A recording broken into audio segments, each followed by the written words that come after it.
Hey, what's up? Zach here. And today I have one of the most interesting products that I have come across in a couple years. And on this channel, we talk about impact protection so much in the comments section. All I get questions about, or what is the best shoe, insert, whatever for impact protection? Because especially in this community of athletes we have here, it's just a really important consideration when buying any product. With that being said, I'm sure if you watched my top 5 orthotic videos earlier in the year, you'll know I did come across the Footprint King Foam orthotics, which are really kind of meant for shock absorption. And they did have such an interesting technology, and after the really good response I got to them, I did reach out to Footprint to see if they wanted to send me some to sponsor a video so I could kind of showcase the product and kind of show you what they can do and what their use cases are. So that being said, thanks to Footprint for sending me these over to sponsor this video. Let's get started. So the first big difference between the Footprint orthotics and kind of a standard over-the-counter orthotic is, number one, they're made of a more viscous material, specifically a non-Newtonian high-grade urethane polymer. Now, what does that mean in English? Well, what that means is that they start off pretty flexible and pretty fluid, right? You can just move them back and forth.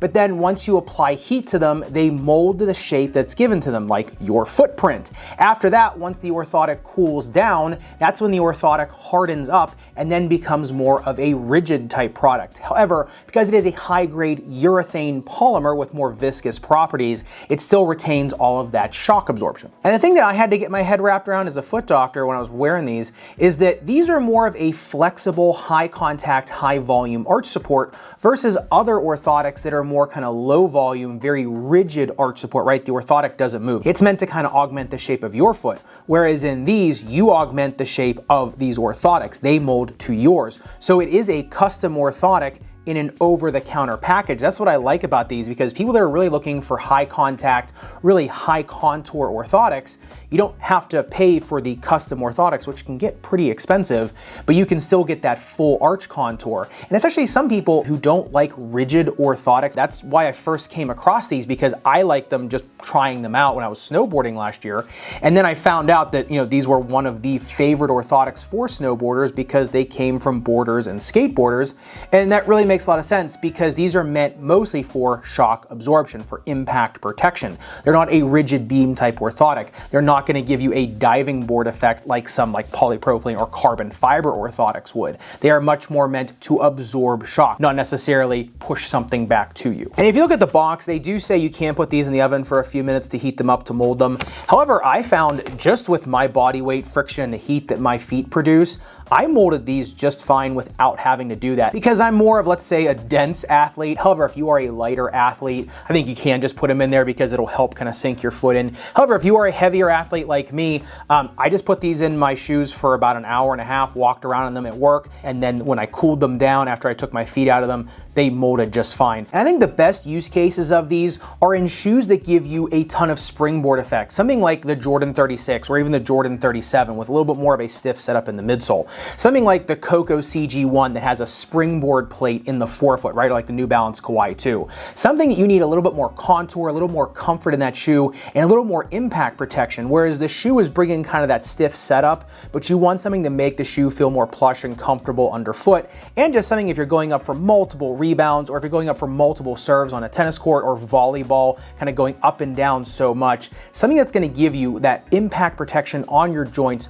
after mile and after hour and hour on court. That's why these were really popularized with skateboarders coming off of huge ledges or huge gaps, as well as that's why the Fluid X in this, which is that viscous material, was also selected to help protect the ISS, or the International Space Station, because these can mold around a really irregular shape, hold that shape, as well as give really good impact protection because that foam is so dense underneath of it.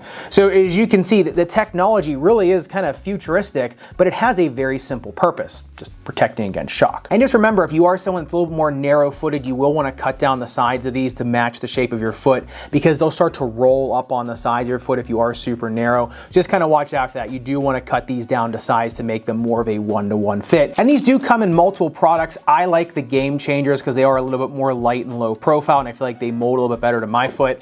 They also just come with one that's a standard shock absorber. All it does is replace the insole of your shoe. Now this is awesome if you do not want arch support or don't care about it, you just want something to replace the insole of your shoe, then this is phenomenal because you still get a little bit of contour out of these, but maximum shock absorption. So if you're looking for something to replace the insole of your shoe, just the standard impact shock absorbers are phenomenal. Now they also have the King Foam Elite, which are the ones that I did on the top 5 video. Now these have the most foam underneath of them, and they will really give a ton of impact protection. But just remember, they are a little bit bulkier than the Game Changers as well as the Impact. And so just to pull back the curtain a little bit, remember, a custom orthotic is always going to fit your foot a little better than an over-the-counter orthotic, right? Because it's customized to your foot. However, I haven't seen an orthotic company right now offer this type of material on a custom orthotic. You can actually put your foot in a crush box or a laser or a plaster cast and get this. So if you want a custom orthotic right now with this much impact protection, they only come from Footprint. So right now, a lot of the custom orthotic manufacturers do have a little bit of catch up to do for a company that's giving kind of over-the-counter orthotic prices, but giving you the more custom fit, which kind of is interesting. And if you want to check out any of the insoles shown in this video, from the Game Changers to the King Foam Elite to the King Foam Mid, the Impacts, or even the Game Changer Lows, make sure you check out the link in the description below or in the comments section. Thanks again to Footprint for sponsoring this video. Respect your rubber and foam, especially non-Newtonian, viscous, high-grade, urethane, polymer foam. I think I got that right. I'll check back later. I'll see you in the next one.